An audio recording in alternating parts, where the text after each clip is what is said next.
You can memorize grammar rules all day and still forget them next week. But hear a good story. Live through it in your imagination, and the words stick with you forever. That's why these real-feeling travel stories are your secret tool to learning real English. Hit subscribe, like this video, and let's jump into another adventure. She had always imagined New York City like the movies. Yellow taxis speeding through traffic, people holding coffee and rushing down sidewalks, steam rising from manholes. But when she actually stepped out of Penn Station for the first time, it hit her. It was louder, faster, and somehow even more electric than she expected. The streets were buzzing with people from every direction. Cars honked. Someone shouted across the road.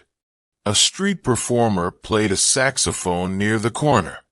And even though it was overwhelming, she felt like she was in the middle of something important. Something alive.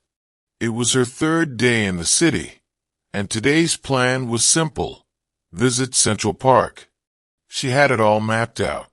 A short subway ride uptown, a walk through the trees, maybe grab a pretzel, and sit by the water to write in her journal. That was the kind of peaceful moment she was looking forward to. She had ridden the subway once or twice before on this trip, so she felt confident enough. She pulled out her Metro card, went through the turnstile, and stepped onto the downtown 1 train by mistake. A tiny error. Easy to fix. She just got off 2 stops later and switched to the uptown line. When the voice inside the train announced 59th Street, Columbus Circle, she knew she was close. The moment the train doors opened, she stepped off and followed the crowd toward the exit. But there are many exits. She saw signs pointing toward different streets: 59th, 60th, Central Park West, Broadway. Without thinking too much, she followed a group of people heading toward the Broadway exit. It looked busy, and she assumed it would lead to a big intersection where she could spot the park. She climbed the stairs and stepped into the sunlight. But the moment she looked around, something felt off. Instead of trees and green lawns, she saw tall buildings, flashing lights, and a crowd of tourists holding shopping bags. This wasn't the quiet corner of Central Park she had pictured. This was the edge of Times Square. She checked her phone. No signal underground, and now her battery was almost gone. Only 6% left. She opened the map app, but the loading circle just spun. She tried walking in one direction, hoping to find the edge of the park. But every street looked the same: crowds, noise, construction. And then it started to rain. Not a heavy downpour, just that kind of sharp, annoying drizzle that made everything feel colder than it was. She didn't have an umbrella. Her jacket had no hood, and her phone dropped to 4%.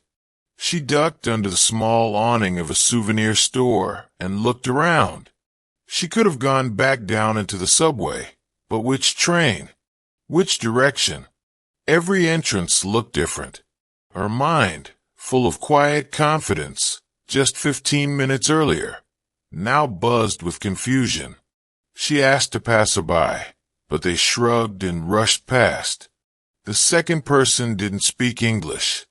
The third said, "Just go that way," pointing vaguely east. So she walked, past a coffee shop, past 3 hot dog carts, past a man dressed as Spider-Man yelling into his phone. She felt like she had entered a different kind of maze, loud, wet, endless. The city was swallowing her a little. Still walking, still hoping to catch sight of green. But nothing. She passed a narrow alleyway and stopped. Something about it felt quiet, out of place in all the chaos.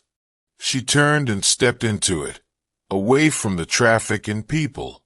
It was a short alley with old bricks, a fire escape overhead, and faded door with a books and vinyl sign.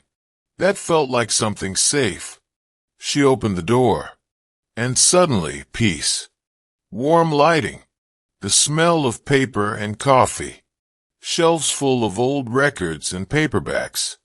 A man at the back nodded in greeting, but said nothing. Music played faintly, jazz maybe. She walked to the back, sat on a stool near the window, and took a breath. Her phone buzzed once, 1% battery. Then it shut off. But it didn't matter. For now she was dry. The city had thrown her off balance, but she had landed somewhere soft. She stayed there for almost an hour, sipping a small cup of coffee, flipping through a book she found on a dusty shelf. It was something about travelers in New York through the decades. The stories made her smile. They made her feel connected, as if everyone who ever walked these streets had once felt a little lost, a little overwhelmed, and maybe even a little enchanted. When the rain stopped, she stepped back outside. The sky was clearing. She turned left, mostly on instinct this time, and walked for 5 minutes. And then, at last, the trees appeared. The edge of Central Park. Not the way she planned. Not the quiet entrance from the map, but a different entrance. One she'd found after wandering, after getting wet, and after finding something unexpected in a forgotten bookstore alley. She walked through the park slowly, letting herself enjoy every little thing. The sound of leaves, the sight of kids playing, the way the path curved around a small pond.